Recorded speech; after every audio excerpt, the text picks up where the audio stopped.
Salam sejahtera untuk kita semua. Pelajaran sekolah sahabat dengan tema utama tentang kematian, hampir mati, dan harapan masa depan. Pelajaran ke-11, penipuan akhir zaman. Minggu 4 Desember, mistisisme. Dunia kita telah dibanjiri oleh gelombang mistisisme yang kuat. Kata mistisisme adalah istilah kompleks yang merangkum berbagai macam ide. Dari pandangan agama, kata tersebut menyiratkan penyatuan individu dengan yang ilahi atau yang mutlak dalam sejenis pengalaman spiritual atau kemasukan roh. Ini menggolongkan pengalaman ibadah dari gereja-gereja tertentu. Fenomena tersebut dapat bervariasi dalam bentuk dan intensitasnya, tetapi kecenderungannya selalu menggantikan otoritas tulisan firman Tuhan dengan pengalaman pribadi seseorang. Bagaimanapun, Alkitab kehilangan banyak fungsi doktrinalnya, dan orang Kristen tetap rentan terhadap pengalamannya sendiri.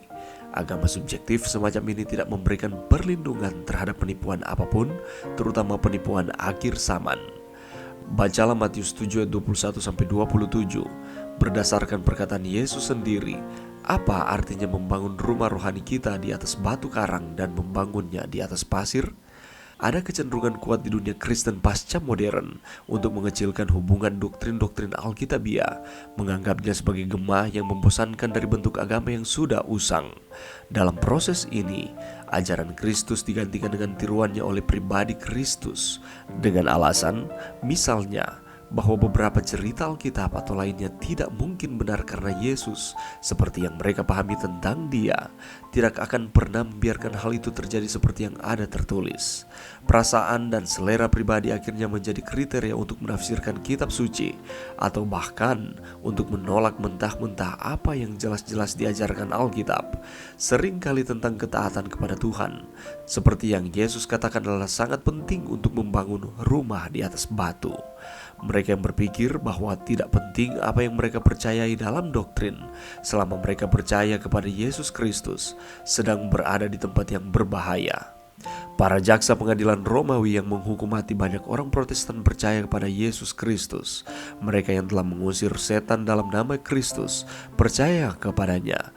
Pendirian bahwa tidak mempunyai akibat apa yang dipercaya oleh manusia adalah salah satu penipuan yang paling berhasil dari iblis. Ia mengetahui bahwa kebenaran yang diterima dengan kasih akan kebenaran itu akan menguduskan jiwa si penerima. Itulah sebabnya ia senantiasa berusaha menggantinya dengan teori-teori palsu, cerita-cerita dongeng, dan Injil yang lain. Alfa dan Omega jilid 8 halaman 546. Bagaimanakah kita dapat melawan kecenderungan yang sangat manusiawi untuk membiarkan emosi dan keinginan kita menyebabkan kita melakukan hal-hal yang bertentangan dengan firman Tuhan? Pelajaran yang bisa kita dapatkan pada saat ini. Mistisisme merupakan paham yang memberikan ajaran yang serba mistis. Misalnya, ajarannya berbentuk rahasia atau ajarannya serba rahasia, tersembunyi, gelap, atau terselubung dalam kekelaman, sehingga hanya dikenal, diketahui, atau dipahami oleh orang-orang tertentu saja, terutama penganutnya. Ada beberapa pendapat tentang paham mistik atau mistisisme ini. Yang pertama, kepercayaan tentang adanya kontak antara manusia bumi dan Tuhan. Kepercayaan tentang persatuan mesra antara roh manusia dengan Tuhan. Kepercayaan kepada suatu kemungkinan terjadinya persatuan langsung antara manusia dengan zat ketuhanan dan perjuangan bergairah kepada persatuan itu. Adapun pendapat yang lain menyatakan kepercayaan kepada hal-hal rahasia dan hal-hal yang tersembunyi, dan kecenderungan hati kepada kepercayaan yang menakjubkan atau kepada ilmu rahasia. Dunia kita telah dibanjiri oleh gelombang mistisisme yang kuat.